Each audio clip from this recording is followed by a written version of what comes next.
மாநில துணை செயலாளர், தற்பொழுது நாடாளுமன்ற உறுப்பினர் சகோதரர் திரு பிரகாஷ் அவர்களே, சகோதரர் திரு பிரபு கஜேந்திரன் அவர்களே, சகோதரர் சீனிவாசன் அவர்களே, சகோதரர் ஜிபி ராஜா அவர்களே, சகோதரர் ஆனந்த்குமார் அவர்களே, நாடாளுமன்ற உறுப்பினர் சகோதரர் திரு CN அண்ணாதுரை அவர்களே, சட்டமன்ற உறுப்பினர்கள் சகோதரர் ஈஸ்வரப்பன் அவர்களே, சகோதரர் எபினேசர் அவர்களே, சகோதரர் பிரபாகர் ராஜா அவர்களே, சகோதரர் சம்பத் உள்ளிட்ட அனைத்து மாவட்ட மாநில மாநகர அமைப்பாளர்களே, துணை அமைப்பாளர்களே,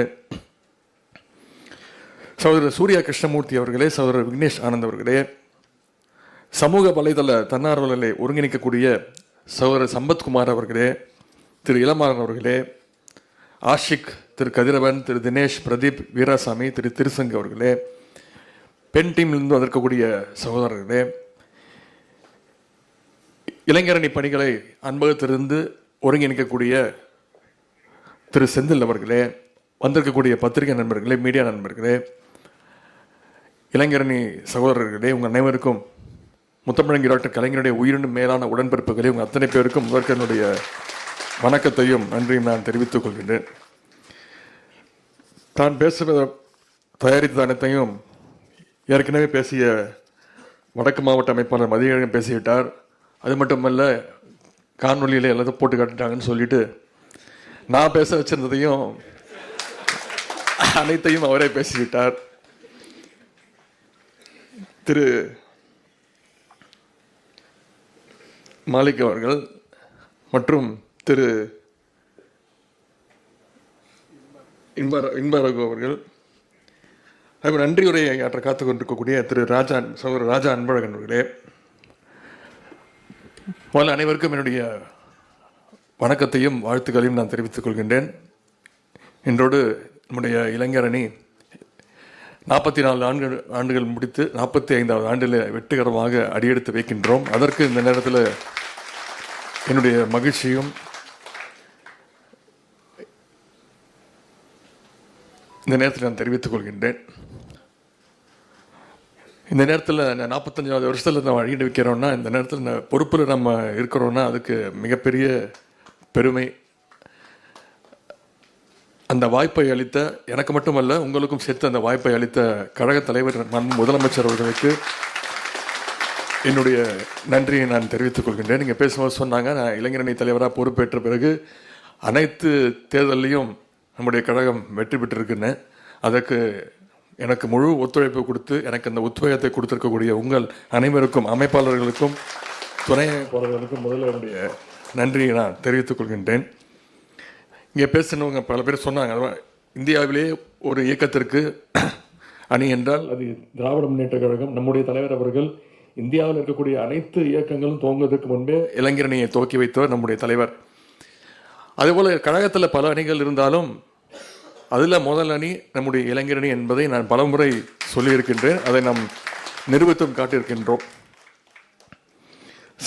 சேலத்தில் நம்முடைய இளைஞரணி 2வது மாநில மாநாட்டை சென்ற டிசம்பர் மாதம் நடத்தி, அதையும் ஒரு மிகப்பெரிய வெற்றி மாநாடாக நடத்தி காட்டிய உங்கள் அனைவருக்கும், அந்த மாநாட்டின் வெற்றிக்காக உழைத்த உங்கள் அத்தனை பேருக்கும் நான் ஏற்கனவே நன்றி சொல்லியிருந்தாலும் மீண்டும் இன்றைக்கு இந்த 45வது ஆண்டில் அடியெடுத்து வைக்கின்ற இந்த நேரத்தில் மீண்டும் என்னுடைய நன்றியை நான் தெரிவித்துக் கொள்கின்றேன்.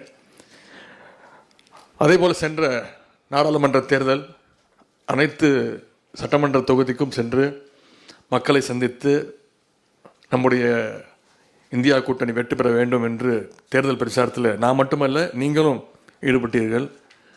தமிழ்நாட்டு மக்கள் என்னதான் திரு மோடி அவர்கள் கிட்டத்தட்ட 6 முறை 7 முறை தமிழ்நாட்டுக்கு வந்திருந்தார். இதுவரை எந்த முறையும் இல்லாத அளவுக்கு எப்படியாவது ஒரு 2 சீட்டு 3 சீட்டாவது ஜெயிச்சிருவோன்ற அந்த நம்பிக்கையில் வந்தார். நான் போய் சொன்னேன், நீங்கள் 6 முறை இல்லை 1000 முறை வந்தாலும் தமிழ்நாட்டு மக்கள் உங்களை ஏற்றுக்கொள்ள மாட்டார்கள்.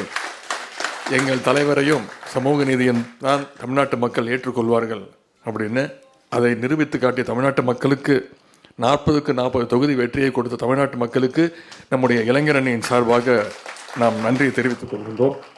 நம்முடைய மாநில துணை செயலாளர் திரு பிரகாஷ் அவர்கள் இந்த முறை ஈரோட்டில், சென்ற முறை அவருக்கு தவறிவிட்டது சட்டமன்ற தேர்தலின் பொழுது, அப்பொழுதே நான் வாக்குறுதி கொடுத்திருந்தேன். இந்த முறை அவருக்கு அந்த போட்டியிடுகின்ற வாய்ப்பு கிடைத்து கிட்டத்தட்ட 1 லட்சம் 2,35,000 வாக்கு வித்தியாசத்தில் வெற்றி பெற்றிருக்கார் நம்முடைய மாநில துணை செயலாளர் திரு பிரகாஷ் அவர்களுக்கும் இந்த இளைஞரணி கூட்டம் தன்னுடைய வாழ்த்துக்களையும் நன்றியும் தெரிவித்துக் கொள்கின்றது. டெல்லிக்கு போடுறதுனால இளைஞரணி பணிகளை மறந்துவிட மாட்டீர்கள் என்று நான் நம்புகின்றேன். இப்போ என்கிட்ட வந்து பர்மிஷன் கேட்டார், ஆனால் நாளைக்கு டெல்லிக்கு கிளம்புறேன், வரத்துக்கு 20 நாள் ஆகும் அப்படின்னு. டெல்லிக்கு சென்றாலும் இளைஞரணி பணிகளில் நீங்கள் கவனம் செலுத்துவீங்கன்னு நான் நம்புகிறேன். அதேபோல் திரு அண்ணாதுரை, CN அண்ணாதுரை அவர்களும் இந்த முறை மீண்டும் நாடாளுமன்றத்திற்கு போட்டியிட்டு வெற்றி பெற்றிருக்கிறார். அவருக்கும் இந்த நேரத்தில் என்னுடைய வாழ்த்துக்களை தெரிவித்துக் கொள்கின்றேன். அதே டெல்லிக்கு சென்றாலும்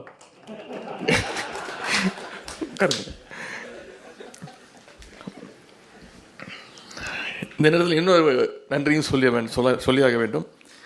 விக்கிரவாண்டி தேர்தல் வெற்றி, அதற்கும் நாம் அத்தனை பேரும் களத்தில் இறங்கி நம்முடைய பிரச்சாரங்களை எல்லாம் மேற்கொண்டோம்.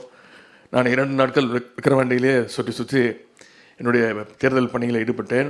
என்னை விட அதிகமாக இங்கே வந்திருக்கக்கூடிய அமைப்பாளர்கள், துணை அமைப்பாளர்கள், நீங்கள்லாம் கிட்டத்தட்ட 15 நாள் 20 நாட்கள் விக்கிரவாண்டியிலே போய் தங்கி உங்களுடைய தேர்தல் பணிகளை நீங்கள் ஆற்றிருக்கிறீர்கள்.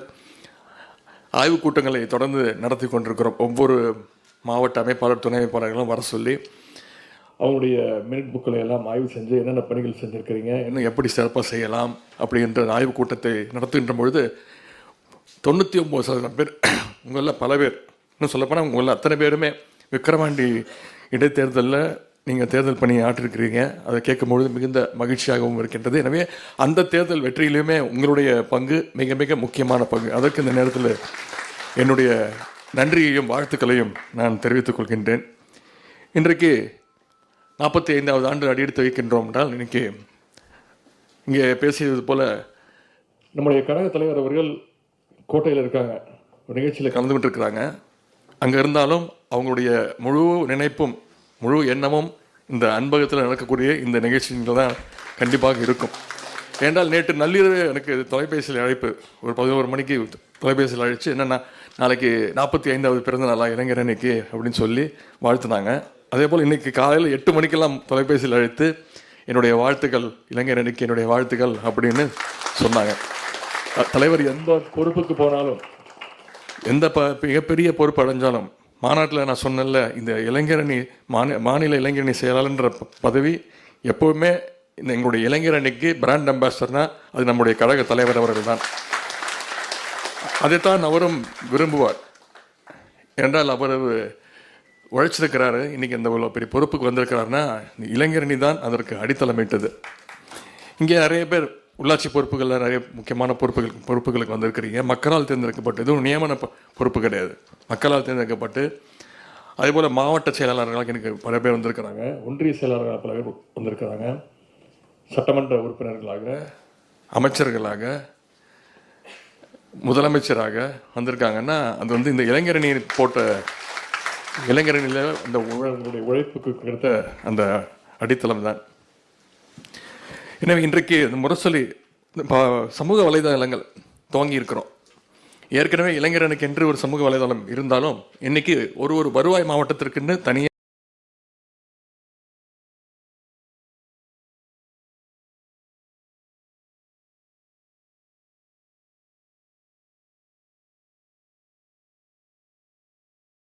ஒரு சமூக வலைதள பக்கங்கள், இன்ஸ்டாகிராம், எக்ஸ்தலம், ஃபேஸ்புக் அப்படின்னு ஒரு மாவட்டத்திற்கும் துவங்கி இருக்கின்றோம். பைலட் ப்ராஜெக்டாக இன்று இங்கே அன்பகத்திலிருந்தே இந்த அடுத்த ஒரு 1.5 மாதங்களுக்கு இந்த சமூக வலைதள பக்கங்கள் இங்கிருந்தே இயங்கும். இதற்கான பயிற்சி இவரை பேசி முடிந்த பிறகு, இந்த நிகழ்ச்சி முடிந்த பிறகு இதற்கான பயிற்சி உங்கள் அனைவருக்கும் வழங்கப்படும். நான் கேட்டுக்கொள்வதெல்லாம், இப்பொழுது எப்படி அரசியல் களம் மக்களை சந்திக்கிறோம், அந்த களம் எவ்வளவு முக்கியமோ அதே போல் இன்றைக்கி இந்த சமூக வலைதளங்களும் மிக மிக முக்கியமாக இருக்கின்றது. குறிப்பாக பாரதிய ஜனதா கட்சி வெறும் பொய்களையே பரப்பி, பொய்யையே பேசி மட்டுமே அரசியல் பண்ணிக்கிட்டு கொண்டிருக்கிறார்கள். ஆனால் நம்முடைய இயக்கத்திற்கு தான் இந்த வரலாறு இருக்கின்றது, திராவிட இயக்க வரலாறு. நம்ம பாசறை கூட்டம் நடத்தணும்னு சொல்கிறோம்ல, ஒரு தொகுதிக்கு ஒரு பாசறை கூட்டத்தை நடத்தி காட்டணும், தலைவருடைய கட்டளையின் பேரில் ஒரு தொகுதிக்கு நடத்தி காட்டணும். 234 தொகுதியில் பாசறை கூட்டங்கள் நடத்தணும். இப்போது ஒன்றிய அளவிலையும் பாசறை கூட்டங்களை நடத்த இருக்கின்றோம். ஏன்னா இந்த சமூக வலைதளங்கள் மிக மிக முக்கியமான ஒரு பங்கு வகிக்கின்றது. உங்களையெல்லாம் நான் கேட்டுக்கொள்வது, இந்த பயிற்சியை கொஞ்சம் கூர்ந்து கவனித்து அனைவரும் சமூக வலைதளங்களில் இன்னும் சிறப்பாக நீங்கள் எல்லாம் செயல்படணும்னு நான் கேட்டுக்கொள்கின்றேன். நம்முடைய முரசொலி பாசறை பக்கம் காலைல எழுந்திரிச்சோன்னே தினமும் முரசொலி தவறாமல் படிச்சிருக்கேன். தலைவருடைய அறிக்கைகள், நம்முடைய அரசினுடைய திட்டங்கள், என்னுடைய அறிக்கைகள் படித்து அந்த பாசறை பக்கம், குறிப்பாக முரசொலியுடைய கடைசி பக்கத்தை கடந்த கிட்டத்தட்ட 1.5 ஆண்டுகளாக சென்ற வருடம் ஜனவரி மாதம் ஆரம்பித்தோம். தினமும் இளைஞர் அணிக்கென்று ஒரு பக்கத்தை ஒதுக்கி முரசொலி பாசறை பக்கத்தை, முரசொலியில் கடைசி பக்கத்தை வெளியிட்டிருக்கிறோம். அது மட்டும் இல்லை, இளைஞர் அணிக்கென்று முதன்முறையாக ஒரு பதிப்பக்கத்தை துவங்கி புத்தகங்கள் வெளியிட்டிருக்கிறோம். அனைத்து புத்தக கண்காட்சியிலும் விற்பனை செய்யப்பட்டிருக்கிறது. அதையெல்லாம் படித்து இந்த சோஷியல் மீடியாவில் இன்னும் நீங்கள் கொஞ்சம் ஆக்டிவாக இயங்கணும் அப்படின்னு நான் கேட்டுக்கொள்கின்றேன். அதுபோல் இளைஞர் அணிக்கு தலைவர் அவர்களிட்ட கட்டளைகள், கலைஞர் நூற்றாண்டை முன்னிட்டு ஒவ்வொரு தொகுதிக்கும் ஒரு நூலகம் துவங்க வேண்டும் என்று கூறியிருந்தார். அதேபோல் இப்போ 234 தொகுதியில் 50 தொகுதிகளில் 50 நூலகங்களை இளைஞர் அணி சார்பாக திறந்திருக்கின்றோம். அந்த 50 மாவட்ட அமைப்பாளர்களுக்கும் துணை அமைப்பாளர்களுக்கும் என்னுடைய பாராட்டுகளையும் வாழ்த்துக்களையும் நான் தெரிவித்துக் கொள்கிறேன். மீதம் இருக்கின்ற அந்த சட்டமன்ற தொகுதிகளில் விரைவில் நிறைய இடத்துல தயாராக இருக்கின்றது. நான் சுற்றுப்பயணம் சொல்லும்பொழுது அவங்க துவங்கிறதுக்காக காத்துக்கிட்டு இருக்கிறாங்க. நான் வரும்பொழுது கண்டிப்பாக அனைத்து நூலகங்களும் விரைவில் துவங்கப்பட்டு மக்களுக்கு, பொதுமக்களுக்கு, மாணவர்களுக்கு அது உபயோகமாக இருக்கும் என்று நான் நம்புகின்றேன். அதேபோல் 100 பேச்சாளர்களை தேர்ந்தெடுக்க கொடுக்க வேண்டும். பேச்சு போட்டி நடத்தி, தமிழ்நாடு முழுக்க பேச்சு போட்டி நடத்தி 100 சிறந்த பேச்சாளர்களை தலைமை இடத்திலே கொடுக்க வேண்டும் என்று தலைவர் கட்டளை இருந்தார்கள். அந்த பணியை இப்பொழுது ஆரம்பித்திருக்கின்றோம். ஆய்வுக் கூட்டத்தின் பொழுது உங்கள்கிட்ட நான் விசாரித்தேன்.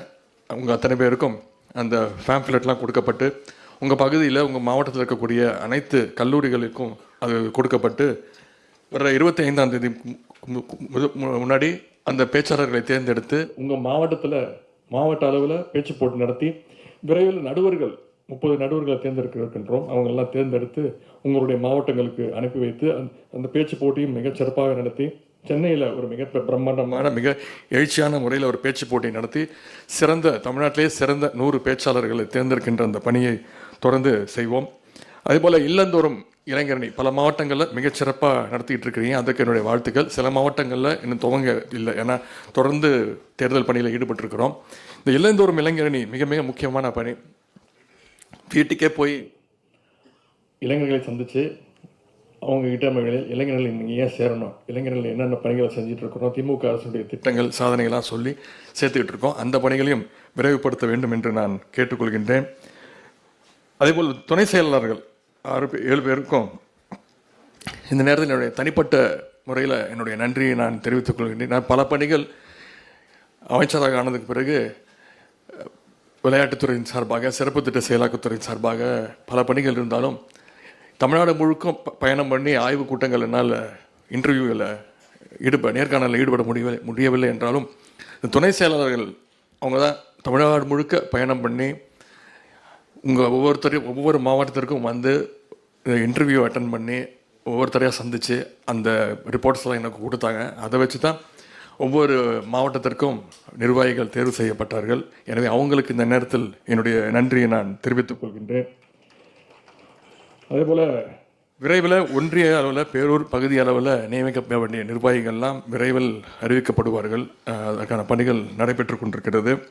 இங்கே பேசிய பல பேர் தீர்மானமெல்லாம் நிறைவேற்றினீங்க. முதலமைச்சருக்கு துணையாக நான் வர வேண்டும் என்ற இந்த தீர்மானம்லாம் நிறைவேற்றப்பட்டது.